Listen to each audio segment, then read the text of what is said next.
E poi devi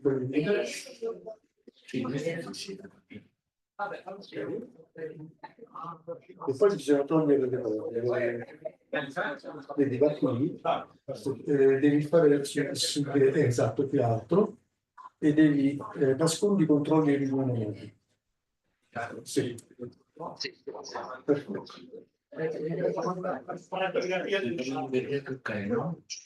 Sì. Mettiamo schermo. Così va bene, questo lo puoi mettere in dato. No, volevo mettere una presentazione. Forse l'uso perché adesso sì, ma lui si chiedeva se c'è una modalità per sperimentare qua. Sì. Ok, questa cosa qui forse la puoi spostare lateralmente. Comunque si vede. Nascondi, bravo, perfetto. Metti lo posto. Sì, Poi Deborah, ti lascio il mouse, tanto lo vedi. io vorrei fare il guardo No, se non la mettiamo.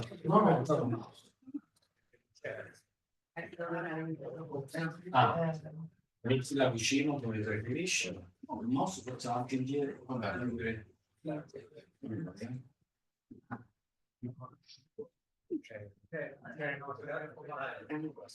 Perché sulle conoscenze più facile. Sì, allora come preferisci?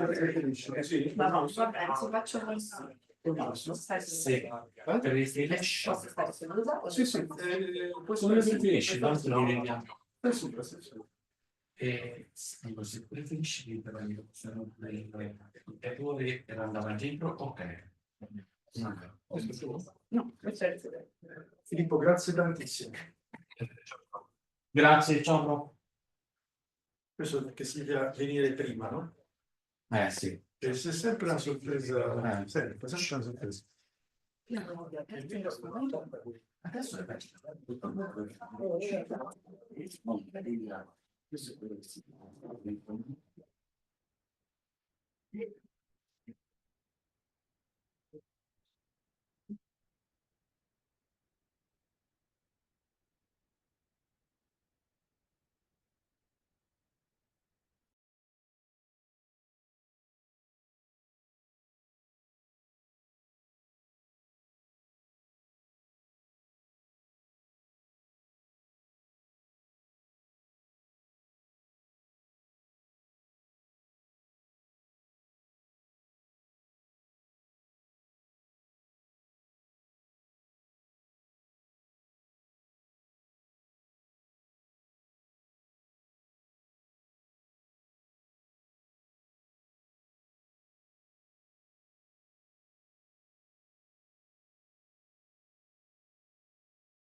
Thanks for being connected to this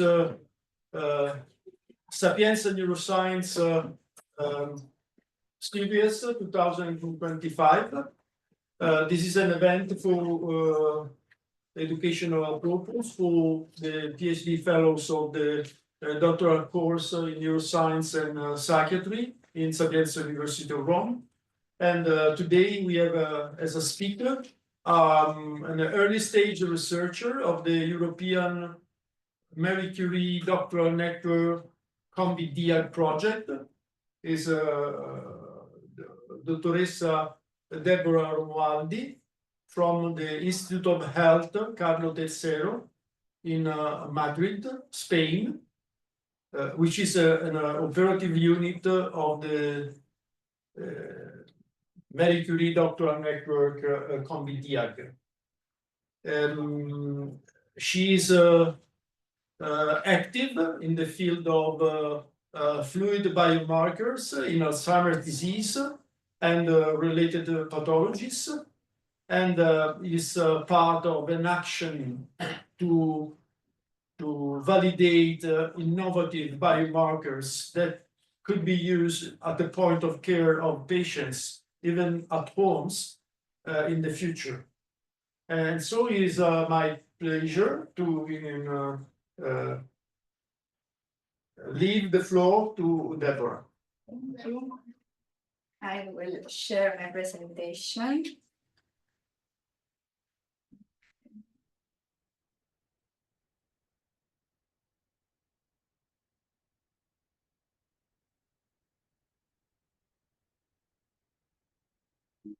Manda giù questo. Così. Sì. Metto questo nascondi volendo. Sappiamo che loro vedono? Yes. Can someone confirm that you're seeing my screen, please? Yes, we can.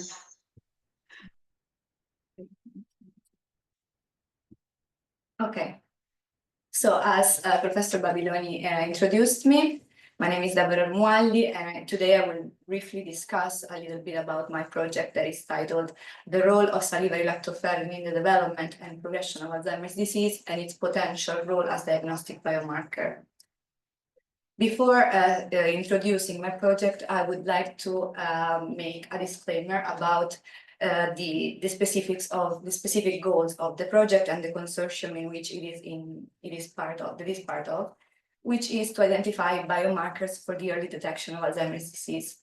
Obviously, the results and the hypotheses that I will share are not in conflict with the commonly and currently used framework of approaches for the diagnosis, the clinical diagnosis of Alzheimer's disease, and therefore our goal would be rather to find other perspectives to look at disease instead of substituting the currently used diagnostic strategies, obviously. Now, going into the specifics of my project. My project is developed as within a doctoral network that is called CombiDiag, in which 10 different European institutions are collaborating with the ultimate goal of identifying diagnostic biomarkers that could allow for an early detection of sporadic Alzheimer's disease. In this context, we could divide the entities that belong to this consortium in different macro areas: a biosensor area, a digital biomarker and a fluid biomarker area, and an economics part of the project. In my case, my project is developed within the concept of fluid biomarkers, and specifically in the research group of Dr. Eva Carro, we are focusing on the study of saliva. Why studying saliva? First of all, the intrinsic characteristics of saliva make it extremely interesting to study because it is very cost effective. It can be collected with basically no pain for the patient, allowing also the collection in settings that are domiciliary. Also, the people that are involved in the collection don't need to be extremely, don't need to have a professional background that is extremely complex, because the biological fluid on its own is extremely simple to collect, to analyze, and the quality and the quantity of the information that we can get by analyzing the biomarkers contained in saliva is extremely promising. But aside from the intrinsic characteristics of saliva, you may ask how this is informative about the state of brain health and the degeneration in the context of Alzheimer's disease, which is the focus of the consortium.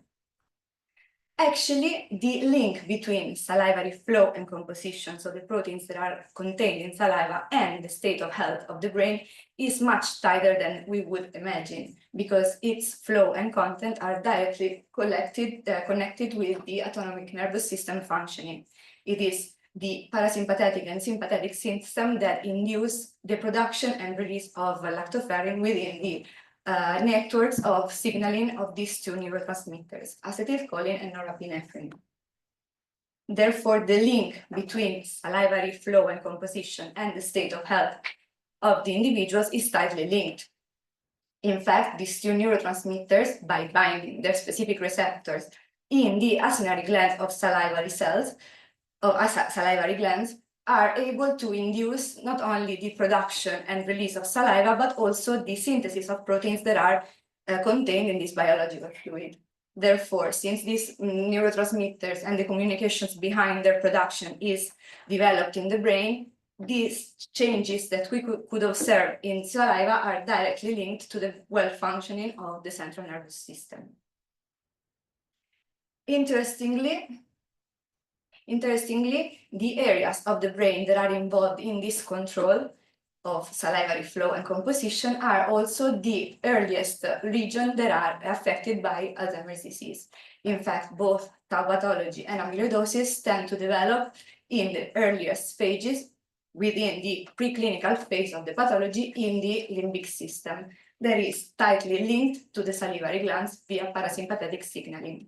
Therefore, these balances and damage of tissues within the central nervous system directly relates to the quality of saliva.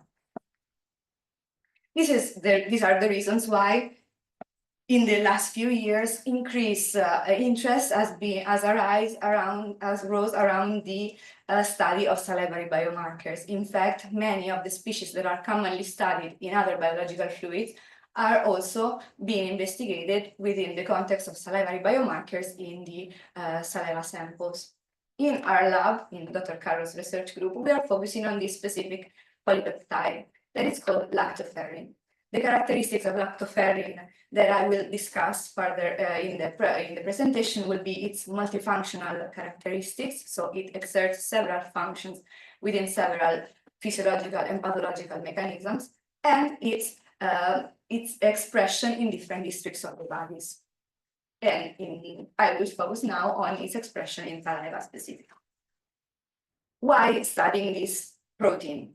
The first instance that led to an increased interest by the research group in this protein, it began with this research, this paper in which they've established not only that salivary content in salivary lactoferrin content in patients decreased with the progression of the pathology, but this decrease is proportional to the level of cognitive impairment of the patients, meaning that this could be interesting for the study and the diagnosis of Alzheimer's disease. Not only that, but if you focus on some of the individuals that were enrolled as healthy controls during this trial, some of these individuals show a low level of lactoferrin that is comparable to the one of some of the individuals that have been enrolled as mild cognitive impairment.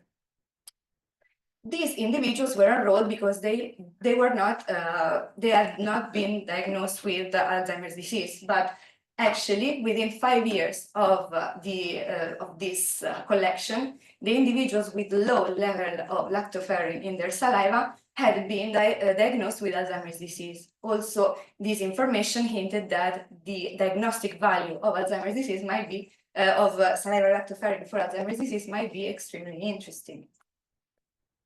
Not also that, but other than being specific with the development of the progression of Alzheimer's disease, they've also found that this decrease in lactoferrin in saliva of patients is not found in other types of dementia.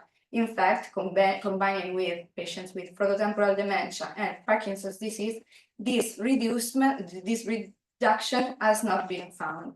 And this led us also to believe that specific differences that are and specific impairments that are characteristics of Alzheimer's disease might be directly linked with salivary lactoferrin, and therefore this led us to believe even further, even more on the potential diagnostic value of this protein and its measurement in saliva. Obviously, as I mentioned prior, saliva is an extremely resourceful biological fluid, and we want to maximize the information that we get from saliva. So we also want to combine this level of reduction of lactoferrin with other potential biological markers and pathways that may be impaired in the patient. So we are also analyzing the level of pro and anti-inflammatory cytokines in the context of a systemic, multi-dimensional pathology such as Alzheimer's disease. And we found that the level of lactoferrin that is decreased in patients is also correlated with some changes in the cytokine profile expression. In fact, for example, here we found that the reduction of lactoferrin is also linked with an increase of interleukin-6, meaning that this protein might be linked with some kind of inflammation that can be traced back to the pathophysiological mechanisms of Alzheimer. Moreover, we plan to expand this study also to the investigation of stress biomarkers, also proving further that one of the reasons why this decrease in salivary lactoferrin is observed is due to impairment of hypothalamic functions. Now, coming to this collaboration between the Istituto de Salud Carlos III and the EEG lab led by Professor Babiloni here at La Sapienza, in the spirit of the CombiDiag, we want to create some platform that are combining different peripheral biomarkers, increasing the knowledge around Alzheimer's disease progression and development, and potentially creating a multimodal platform for its early detection and follow-up throughout the pathology. From this side, we aim at maximizing the information that we get from saliva and combining it with the neurophysiological aspects that are led by the research lab here at La Sapienza. The hypothesis is that the reduction of salivary lactoferrin that we observe in the biological fluid, along with the variation of all of the other salivary biomarkers, may be a consequence of hypothalamic impairments that are also measurable via EEG measurements.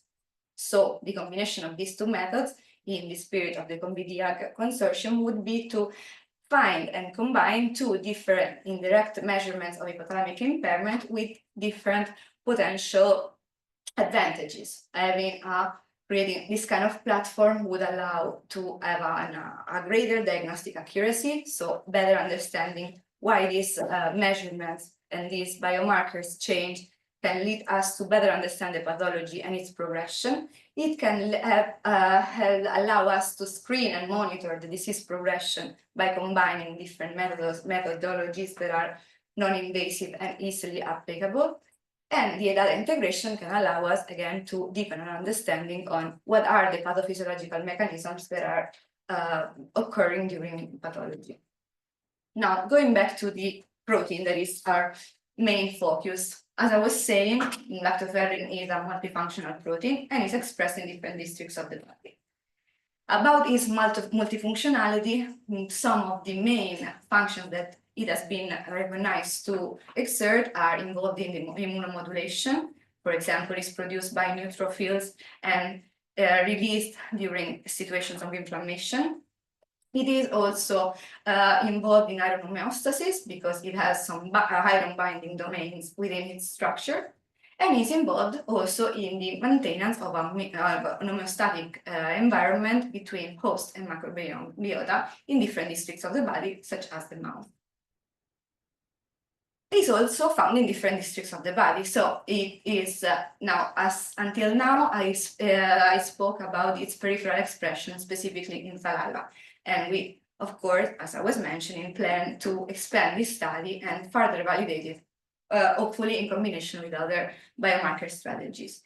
On the other side, we are also focusing on its expression in the central nervous system because of its many protective properties in the context of pathology and disease. Up until now, the cell types that are known for producing lactoferrin are epithelial cells, such as the salivary cells that I spoke about until now, along with many other epitheliums, neutrophils, immune cells that I discussed earlier, and hepatocytes. None of these cell population can be found in the brain.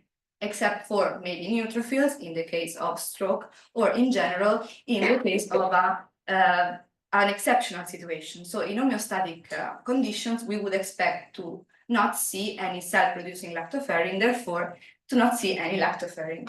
But what we have found is that actually lactoferrin, here in blue, it's extremely present in the central nervous system. Here you can see the some tissue immunostainings of the brain of mice.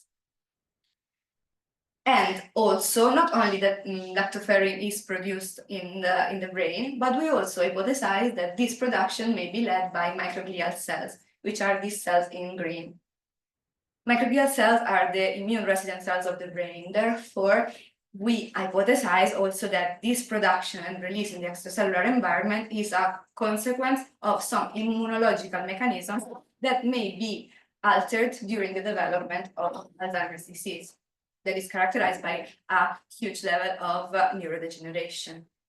We also found that comparing healthy mice with mice that displayed amyloid pathology, here we can see the amyloid beta plaques, the level of lactoferrin is more or less equally present in both situations, but what we can see is that its expression seems to be differential between the conditions.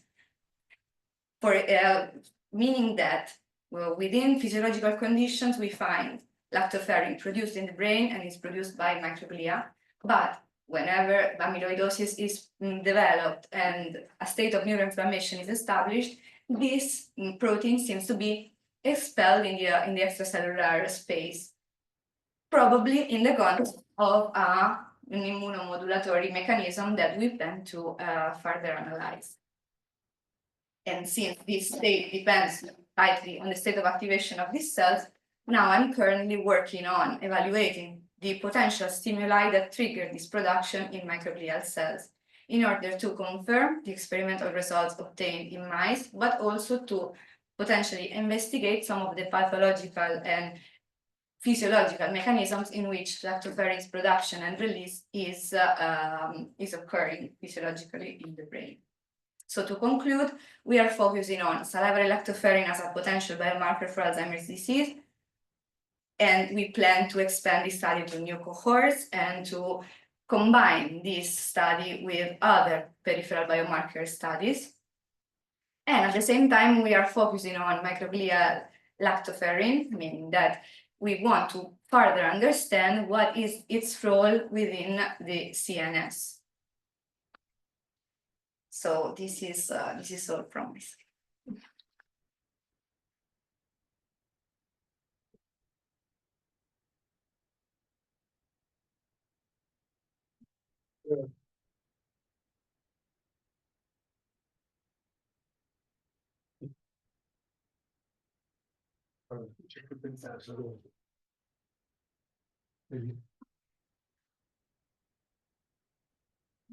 Riprendi, c'è la freccetta. Riprendi, è scritto qua. Ah.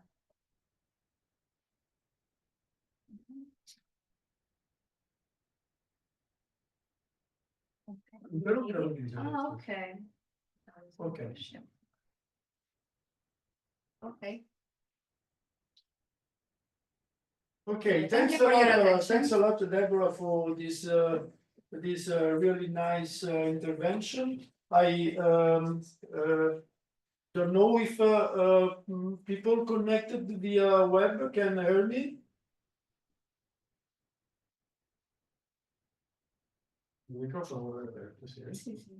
Yes. Yes, we can okay. hear. And so if you want to ask for questions, you can do it. Okay, in the chat. Okay, now they can hear. Okay, thank you. And so we can start the discussion, but also people connected by web can ask for questions. I really appreciated your presentation. It was very clear and very relevant for the neurobiological model of Alzheimer's disease, and also with a really exciting perspectives of clinical applications. So compliments for your work and also for your work group. What was really impressive is that in the results of your group, my cognitive impairment and Alzheimer's disease with dementia had very similar levels of lactoferrin from saliva, no? And so this is quite interesting in relation to the possibility to map these abnormalities in lactoferrin, even in the prodromal stages of Alzheimer's disease. So this is very nice. But it raises the question, if your mild cognitive impairment suffer from Alzheimer's disease, no, the first question, how could you, I see that you have some MCI PET, so I assume that is amyloid PET, and so you elaborate this. And what's your explanation that you have similar levels of lactoferrin from saliva between prodromal and over dementia stages of the disease in relation to the concept that neuroinflammation is expected to be much more intense in patients with dementia due to Alzheimer's disease when compared to patients with mild cognitive impairment due to Alzheimer's disease. Sure.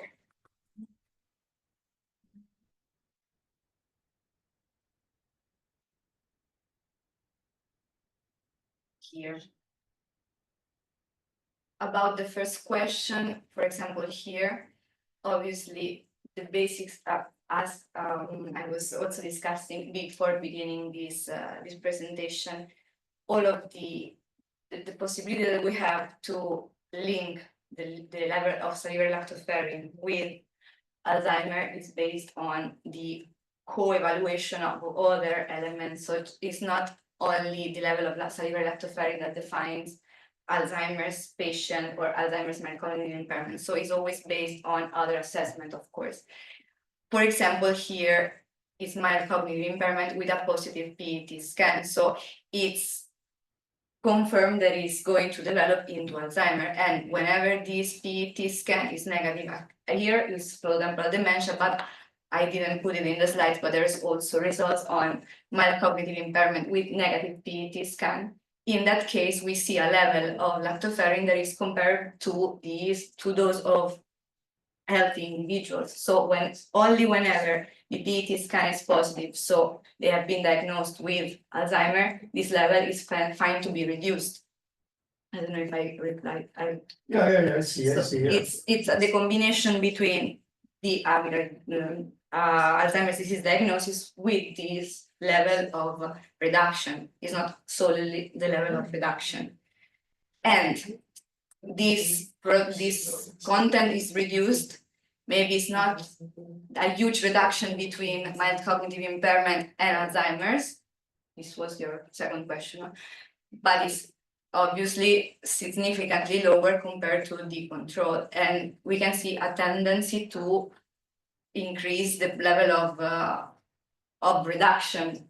So it's progressive, the progressive reduction goes along with the progressive loss of cognitive functions. Yeah, my claim is that you cannot see a very significant difference between the levels of lactoferrin between the group of mild cognitive impairment due to Alzheimer's disease and dementia due to Alzheimer's disease. But you can see it compared to the control. So whenever this is accepted, like we accept that the level of salivary lactoferrin is decreased compared to controls, this itself should be a data. So the fact that here there is also mild cognitive impairment, there could have been only control and Alzheimer's disease, it's reduced. But since there's also mild cognitive impairment, it's a proof that this occurs in earlier stages of pathology.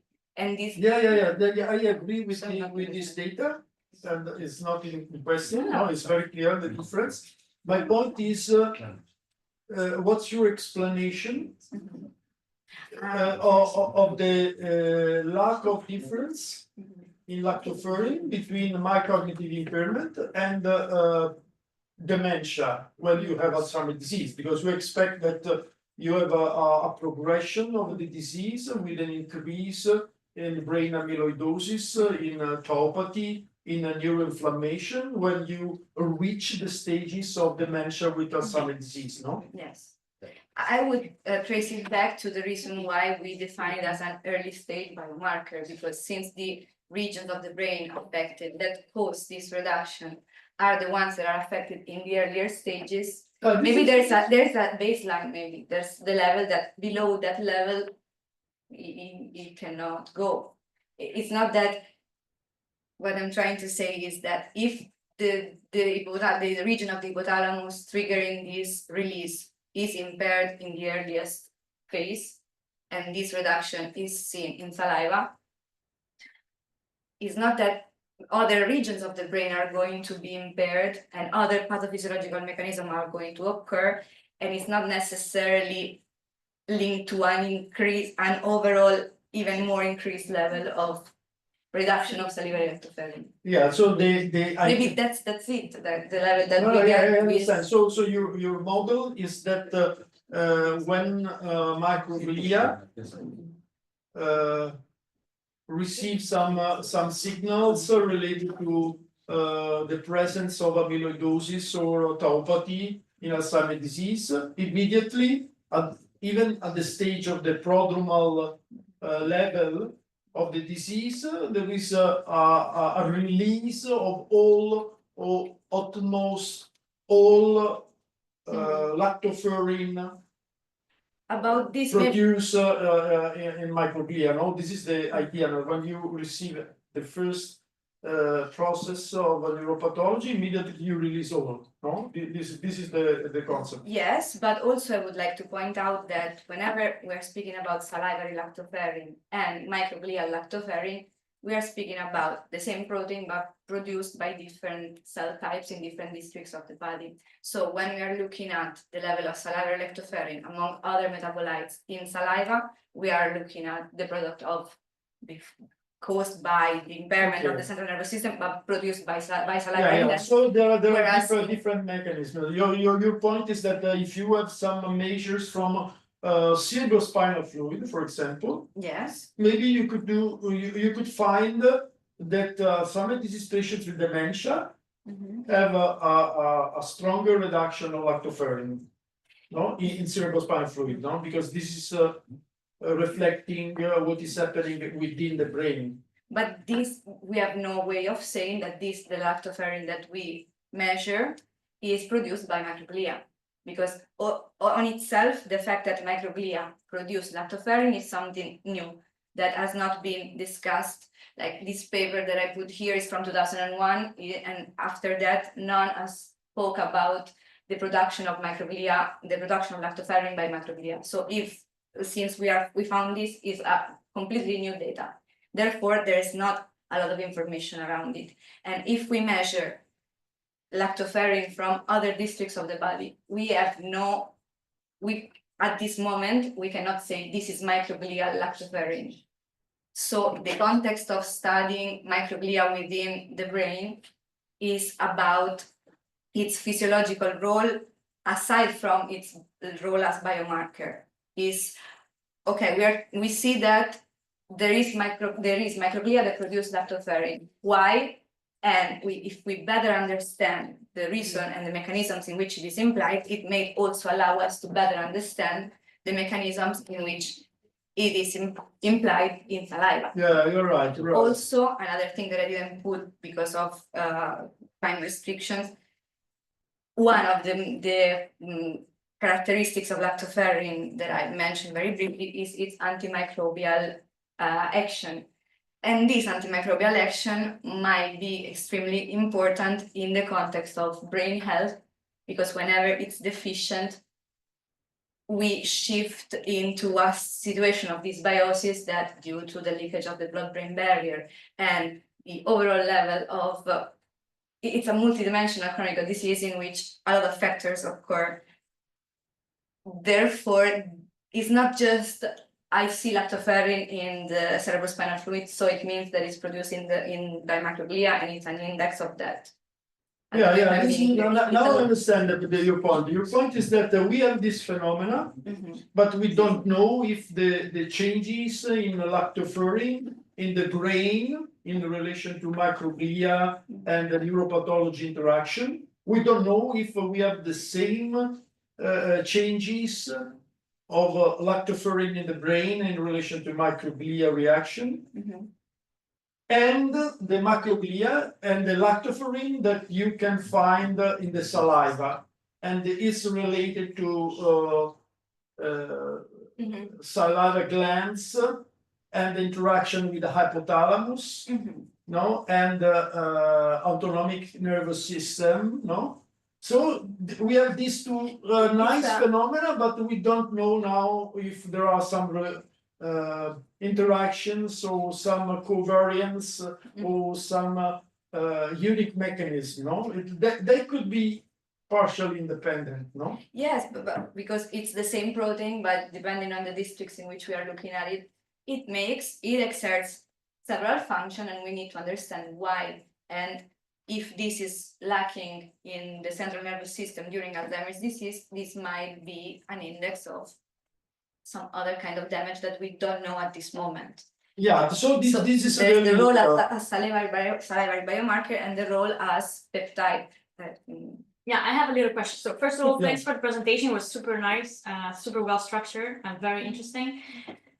Regarding the role of the lactoferrin in the brain, so in the central nervous system, do you think that is strictly related or could be associated with Alzheimer itself, or in general with neurological disorders that are affecting the central nervous system, such as multiple sclerosis or other diseases as well? Because in this, as you said, as it works in different ways and it has different roles, then perhaps the same increase might actually not strictly be related to Alzheimer. Yes, you have a very good question, because obviously, of course, in saliva we have directly linked this decrease with the level of cognitive impairment, because we looked at people affected by the pathology and found this correlation. When we looked at the expression in the central nervous system, obviously this is dependent on the level of activation of this specific cell type that is also involved in many other neurodegenerative conditions. And the maintenance of brain homeostasis that is led by microglia is impaired in Alzheimer, but is also impaired in other pathologies. Therefore, I wouldn't exclude that if we studied multiple sclerosis, there wouldn't be a difference in the pattern of expression of lactoferrin. Also, we are not only whereas the lack of salivary lactoferrin to us is the kind of the synonym of a mechanism in the central nervous system that is not working very well, so salivary production and release. In this case, since we don't know a lot about it, it's something relatively new, we don't know if this production and release of lactoferrin is something beneficial or detrimental. It can be that since this is a molecule that is known to be immunomodulatory, it could be that its release is linked to the recruitment of other immune cells, or it could be it is also being found to bind LPS and other molecules. So it is also, as I was saying, iron binding, and this iron homeostasis in the brain is also another factor of Alzheimer's disease. So we plan to do this, to understand some of these processes better, and maybe they are not only linked to Alzheimer's, but hopefully also to other diseases that involve microglia impairment. Thanks. But thank you for your question.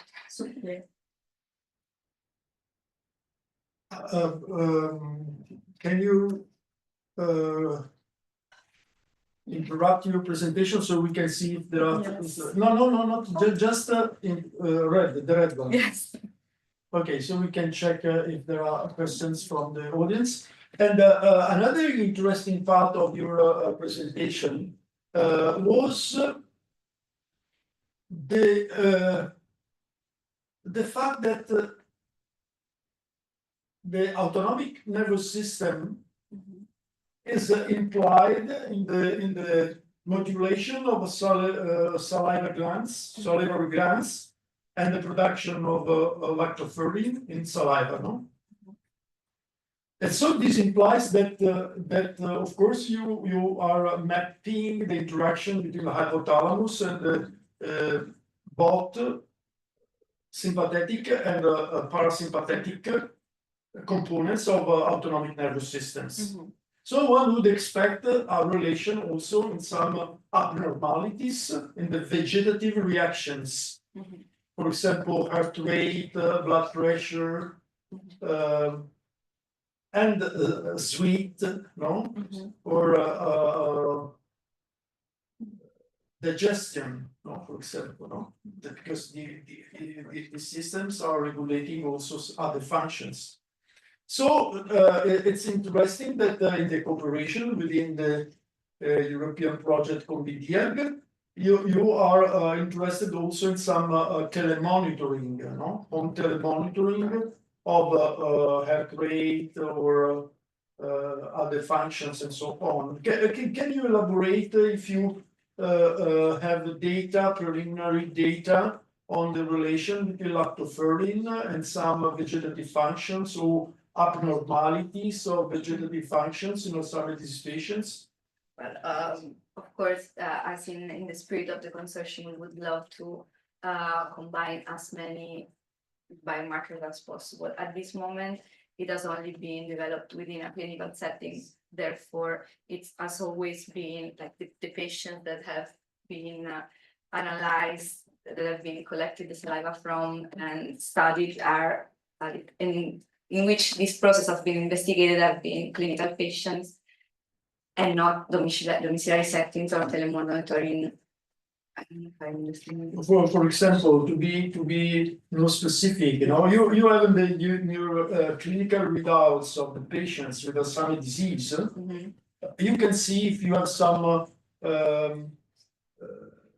arrhythmic heart rate, or if you have some urinary incontinence. No, if you have signs of abnormalities in the autonomic nervous system. At this moment, I don't have this information.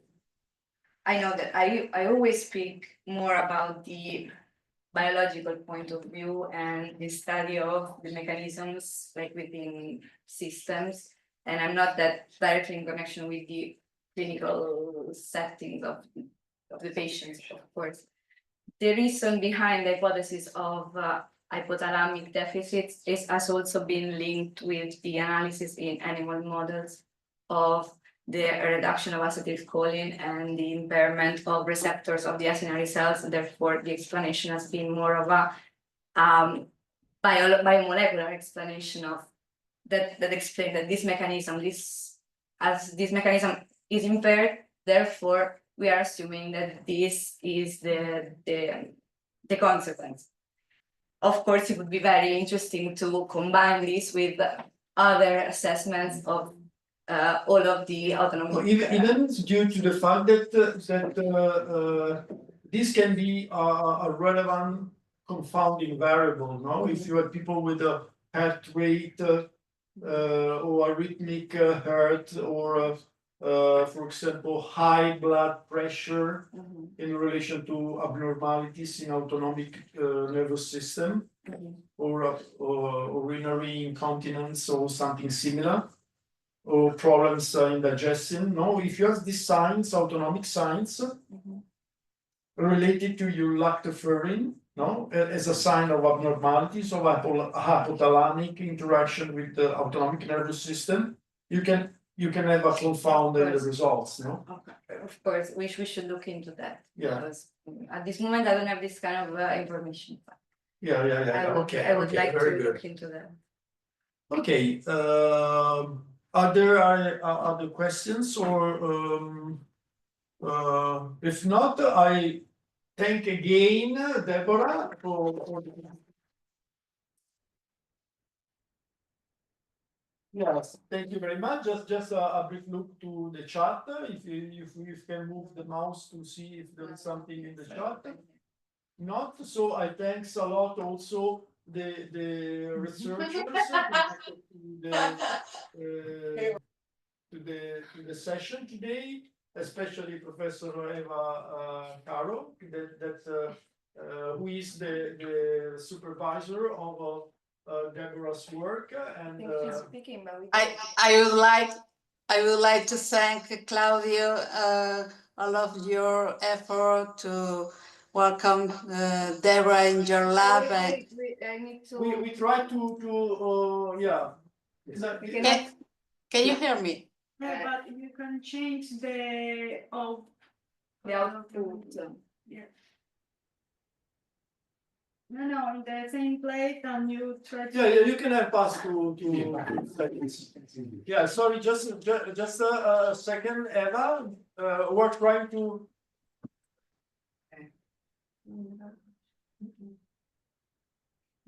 But we can hear you, but we try to. Eva. Oh, thanks, Eva.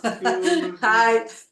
Connected in video. So we can try to read your your mouth. So speak aloud and. Oh, thank you so much. Thank you for organize this session with Deborah. We are very happy with this close collaboration with you, Claudio, and thank you so much. Thank you very much. Thank you very much. you. Thank you very much. We are very happy to have this opportunity of cooperation because we are really interested in the hypothalamic interaction with the autonomic nervous system in relation to sleep-wake transition and also chronic heart stress and risk factors for the disease course in Alzheimer's disease, but also other pathologies. So of course, we will be active in this cooperation in the coming weeks. Yeah, perfectly. We have we are working in several lines, research lines, and today Deborah she only show very briefly some of the studies we are performing, but yes, I think it's a very good step to collaborate. Thank you very much, Eva. Thank you. So if there are no further inputs from you, I think that we can thanks again all people connected to the session and also the people here present in our seminar room in the Department of Physiology and Pharmacology, Erspamer, in Sapienza University of Rome. So, bye-bye. Bye.